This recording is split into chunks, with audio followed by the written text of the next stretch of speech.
الشيطان الرجيم بسم الله الرحمن الرحيم قلنا اهبطوا منها جميعا فإما يأتينكم مني هدى فمن تبع هداي فلا خوف عليهم ولا هم يحزنون۔ کل ہم نے پڑھا تھا کہ حضرت آدم علیہ السلام سے جو لغزش ہوئی تھی، اور پھر اللہ تبارک و تعالی نے، کیونکہ حضرت آدم علیہ السلام کو توبہ کرنے کا کوئی طریقہ معلوم نہیں تھا، اور اسی طرح سے کچھ کلمات، کوئی دعا نہیں تھی جس کے ذریعے وہ توبہ کرتے، تو اللہ تبارک و تعالی نے پھر حضرت آدم علیہ السلام کو دعا سکھلائی کہ اس کے ذریعے آپ توبہ کیجئے۔ فَتَلَقَّى آدَمُ مِن رَّبِّهِ كَلِمَاتٍ،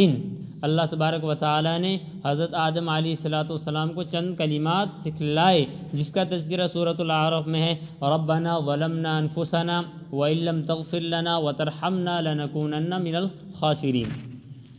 فَتَابَ عَلَيْهِ، پھر اللہ تبارک و تعالی نے اللہ تبارک و تعالی نے حضرت آدم کی توبہ کو قبول کر لیا۔ یہ جو تابہ کا لفظ ہے، یہ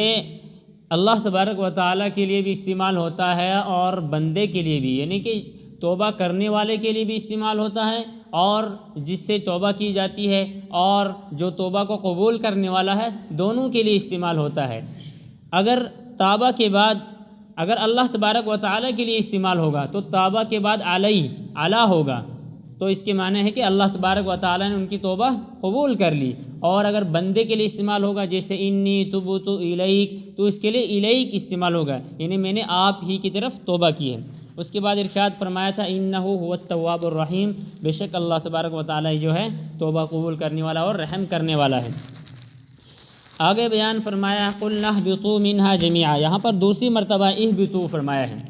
قلنا، ہم نے کہا اهبطوا منها جميعا، تم سب کے سب اتر جاؤ۔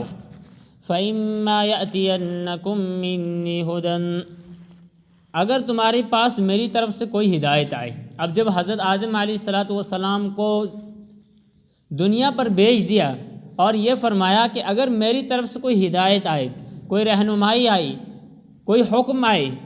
فَمَن تَبِعَ هُدَايَ، جو میری ہدایت کی اتباع کریں گے، جو میرے حکم کو مان کر چلیں گے، فَلَا خَوْفٌ عَلَيْهِمْ وَلَا هُمْ يَحْزَنُونَ، تو نہ ان پر کوئی خوف ہوگا اور نہ وہ غمگین ہوں گے۔ یعنی جو میری طرف سے دین آئے گا، جو میری طرف سے اسلام آئے گا، جو میری طرف سے احکامات آئیں گے، ان احکامات کو جو مانیں گے، ان کو سنیں گے، ان پر عمل کریں گے، اور ان پر عمل کرتے ہوئے وہ اپنی زندگی کو گزاریں گے، فلا خوف علیہم، نہ تو ان پر کوئی خوف ہوتا ہے، نہ خوف ہوگا۔ تو خوف کب ہوتا ہے؟ انسان کو جب کوئی دشواری آنے والی ہو، کوئی مشکل سامنے ہو، تو مشکل سے پہلے خوف ہوتا ہے، ولا هم يحزنون، اور وہ غمگین ہوں گے۔ جب کوئی کام ہو جاتا ہے، کوئی برا عمل ہو گیا، تو اس کے بعد انسان غمگین ہو جاتا ہے، کوئی پریشانی لاحق ہو گئی، اس کے بعد انسان غمگین ہوتا ہے، نہ تو وہ ان پر کوئی خوف ہوگا کسی چیز کے آنے کا، اور نہ وہ غمگین ہوں گے۔ آگے ارشاد فرمایا والذین کفروا وکذبوا بآیاتنا اولئک اصحاب النار، وہ لوگ جنہوں نے کفر کیا، جنہوں نے اللہ تبارک و تعالیٰ کے ساتھ کفر کیا، جنہوں نے نہیں مانا، وکذبوا بآیاتنا،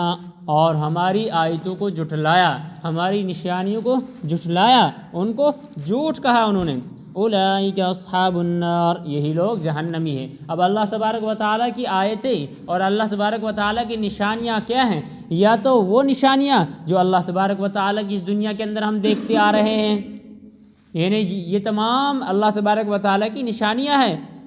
یہ پہاڑ ہے، یہ زمین ہے، یہ آسمان ہے، بغیر کسی چھت کے، وہ بغیر کسی ستون کے آسمان کھڑا ہے، یہ اللہ تبارک و تعالیٰ کی نشانیاں ہیں، یہ درخت ہے اور یہ گھاس ہے، یہ تمام چیزیں اللہ تبارک و تعالیٰ کی قدرت پر جو ہے نشانیاں ہیں۔ اور ان تمام چیزوں میں اگر ہم غور کریں، یہ تمام چیزیں ہمیں یہ بتلاتی ہیں کوئی نہ کوئی اس کائنات کا خالق ہے، کوئی نہ کوئی اس کائنات کا مالک ہے، جس نے اس کائنات کو بنایا ہے،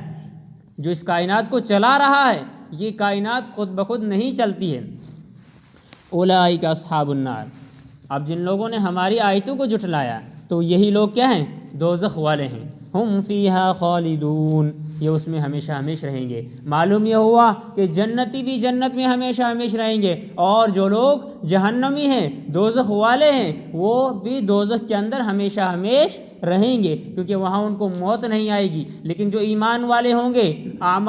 جو ایمان والے ہوں گے، جن کے دلوں کے اندر ایک ذرے کے برابر بھی ایمان ہوگا، تو ان کو ایک نہ ایک دن جنت میں ڈالا جائے گا، ایک نہ ایک دن اللہ تبارک و تعالیٰ ان کو جہنم سے نکالیں گے، لیکن جہنم میں غوطہ لگایا جائے گا، اور غوطہ لگانے کے بعد جب ان کو جنت میں ڈالا جائے گا تو ان سے پوچھا جائے گا کہ آپ نے کبھی کوئی آسائش، کبھی کوئی آرام کی چیز دیکھی ہے؟ تو وہ کہیں گے کہ نہیں، ہم نے کبھی بھی کوئی آرام کی چیز دیکھی ہی نہیں ہے، حالانکہ وہ دنیا میں رہ کر گئے ہیں، دنیا میں زندگی گزار کر گئے ہیں، لیکن انہیں یہ سب کچھ بھول جائے گا۔ اور اسی طرح سے جن لوگوں کو جنت میں ڈالا جائے گا، اور جیسے ہی ان کو جنت کے اندر ایک غوطہ لگایا جائے گا تو ان سے پوچھا جائے گا کہ آپ کے اوپر کبھی کوئی مصیبت آئی ہے؟ حالانکہ دنیا کے اندر انسان کے اوپر بڑی بڑی مصیبتیں اور بڑی بڑی تکلیفیں برداشت کرنی پڑتی ہیں انسان کو، اور آتی ہیں انسان کے اوپر، لیکن اللہ تبارک و تعالیٰ جب انسانوں کو غوطہ جنت کے اندر لگوائیں گے اور اس کے بعد نکال کر پوچھیں گے کہ آپ کو کبھی کوئی پریشانی آئی ہے، کوئی مصیبت آئی ہے؟ کہیں گے کہ نہیں، ہمیں کبھی بھی کوئی پریشانی، کوئی مصیبت نہیں آئی ہے۔ اسی طرح سے جہنمیوں کا حال ہوگا کہ ان سے پوچھا جائے گا کیا تمہیں کوئی آسائش، آرام کبھی ملا ہے؟ کہیں گے نہیں، ہمیں کبھی بھی آرام نہیں ملا ہے۔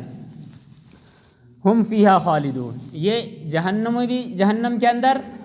ہمیشہ ہمیشہ رہیں گے، جیسے کہ جنتی جنت کے اندر ہمیشہ ہمیشہ رہیں گے۔ اس کے بعد بنی اسرائیل کا تذکرہ ہے، ایک بہت لمبا واقعہ ہے۔ اسی واقعہ کے اندر بنی اسرائیل کی وہ گائے ذبح کرنے کا تذکرہ بھی ہے، جس کی وجہ سے اس سورت کا نام سورۃ البقرہ رکھا گیا ہے۔ یا بنی اسرائیل اذکروا نعمتی التی انعمت علیکم، اے بنی اسرائیل یاد کرو میری ان نعمتوں کو، التی انعمت علیکم، جو میں نے تم پر انعام فرمائی ہے، جو نعمتیں میں نے تمہارے اوپر نازل کی ہیں، تمہارے اوپر انعام فرمایا ہے، ان کو یاد کرو۔ کیا نعمتیں تھی؟ اللہ تبارک و تعالیٰ نے بنی اسرائیل پر من و سلوہ اتار دیا تھا، اور اسی طرح سے وانزلنا علیکم المن والسلوہ، من و سلوہ اللہ تبارک و تعالیٰ اتار دیتا تھا، انہیں کوئی کھانا پکانے کی، کوئی کمائی کرنے کی ضرورت نہیں تھی، خود بخود آسمان سے تیار ہو کر آتا تھا ان کے لیے کھانا۔ اور اسی طرح سے اللہ تبارک و تعالیٰ جب ان کے اوپر دھوپ لگتی تھی اور جب وہ دھوپ تیز ہو جاتی تھی دن میں، تو بادل ان کے اوپر سایہ کرتے تھے، بادلوں کے ذریعے ان کے اوپر سایہ ہو جاتا تھا، اس وجہ سے کہ وہ پریشان نہ ہو، لیکن انہوں نے ناشکری کی اور اللہ تبارک و تعالیٰ کے ان چیزوں کو ٹھکرا دیا۔ وَأَنزَلْنَا عَلَيْكُمُ الْمَنَّ وَالسَّلْوَىٰ، ان تمام چیزوں کو ٹھکرا کر انہوں نے اللہ تبارک و تعالیٰ سے اور اپنے نبی سے کہا کہ ہمیں جو ہے دنیا کی چیزیں چاہیے، ہمیں سبزیاں اور ترکاریاں چاہیے۔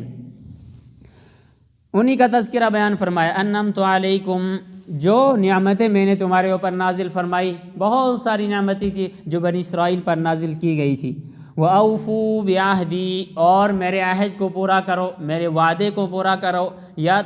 وہ وعدہ جو ہم نے الست بربکم کے ذریعے اللہ تبارک و تعالیٰ سے کیا تھا، یا وہ وعدہ جو ایمان اور اسلام لا کر ہم کرتے ہیں، لا الہ الا اللہ محمد الرسول اللہ، اس کے تقاضوں کا وعدہ، اس کے کیا کیا تقاضے ہیں، یعنی اللہ کو ماننا، اللہ کے دین کو ماننا، نماز قائم کرنا، اور اس کے جتنے بھی تقاضے ہیں، وہ وعدے ہیں، ان کو کیا کرنا ہے؟ پورا کرنا ہے۔ وَأَوْفُوا بِعَہْدِی، اوفی بعہدکم، میں بھی تمہارا وعدہ پورا کروں گا۔ جب تم یہ اعمال کرو گے، نمازیں پڑھو گے، قرآن کریم کی تلاوت کرو گے، اچھے اعمال کرو گے اور دین اسلام کے مطابق زندگی گزارو گے، میں بھی تمہارے وعدے کو پورا کروں گا کہ تمہارے لیے جنت کو واجب کر دوں گا اور تمہیں ابداً ابدا والی جنت کے اندر ڈال دوں گا۔ وَإِيَّايَ فَارْهَبُونَ، اور مجھ ہی سے ڈرنے والے بنو۔